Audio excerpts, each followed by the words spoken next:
Just come with sort of 10 sort of tips that I've found over the last 25 years, both dealing with clients and through my own trading. Just to recap a little bit, what we've covered in DVD 1 and DVD 2, and also what I've covered in the workbook. So let's just have a look at tip number 1, just quickly, just to recap. Something that hopefully I've drummed into you. You can make money in all market conditions. Doesn't matter if the market's going up, down, and even sideways. And remember, we don't have to trade just US stocks. Start small and build up. You don't have to basically start with a huge amount of money. We can build up. I certainly didn't start with a lot of money. I started off with small amounts and I built up over time. You may have heard of compounding interest, and Albert Einstein said it's the greatest mathematical discovery. You might think initially compounding is a bit boring and it takes ages, but as it builds up, compounding is no joke. Diversify, I think that's something that I hope that you've understood. Don't just trade one country or one currency. Lately I get a lot of people say, I just want to trade FX because, they think that's flavor of the month, where the truth is there's been a lot better opportunities in other markets. So, diversify, don't put your eggs in one basket. Know your personality and trading style. As I say, I've already explained to you, my style is a trend trader. I'm not glued to a screen all day. It doesn't suit me, And I think for most people, being stuck to a screen all day, you're going to turn into Jekyll and Hyde. The other thing, I've been totally honest with you, you're going to have plenty of losing trades. It's just part of the business. The winning trades are going to be the ones that carry you through, and they're the ones that are going to make the most money for you. So don't get down. Don't start sending me emails saying I've had 3 trades and they've all gone wrong. That's just part of the business, because it's the winning trades that will carry you through. Money management is the key to survival. It doesn't have to be complicated, all right? But however sure you are that this stock is going to go up or down, or that your Uncle Bert's told you it's a sure thing, stay with the system, check the charts, make sure to see where the price is going or the trend is, and also even then you start small. Make the first trade small.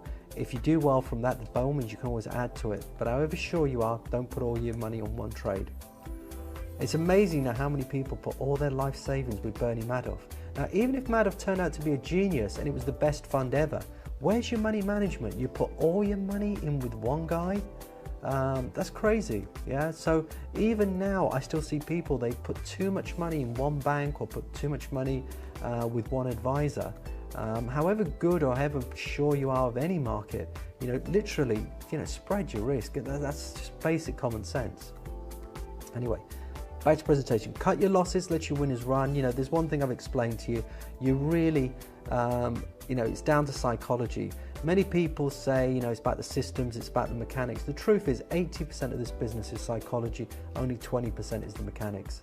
And the problem is when people are in losing trades, they don't admit they're wrong, they don't want to cut the loss, when the truth is it's the best thing you can do.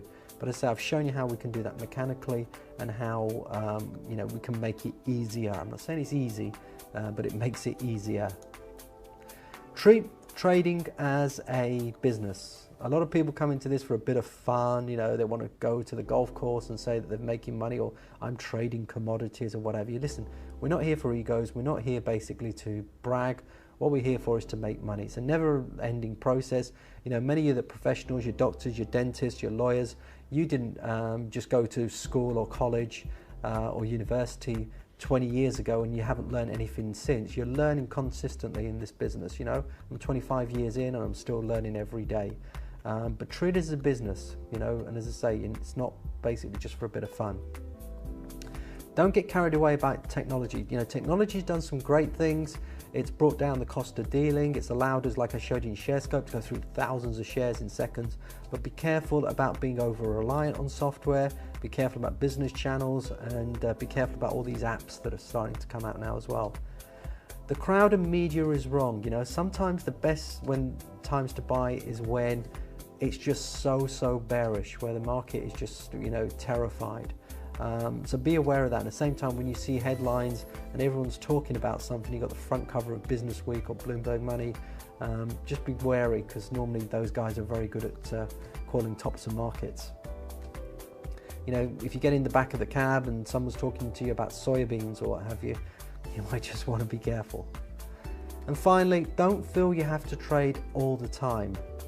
You know, only gamblers bet on markets every single day. Some people always want to be doing something. They want to be busy. When the truth is, sometimes the best thing you can do is nothing. You know, I have winning trades that can basically just carry on running for weeks and months, and just leave them alone. You remember what I said about the plants? If the plant's looking good, it's growing, you know, take care of it, but don't sort of dig it up.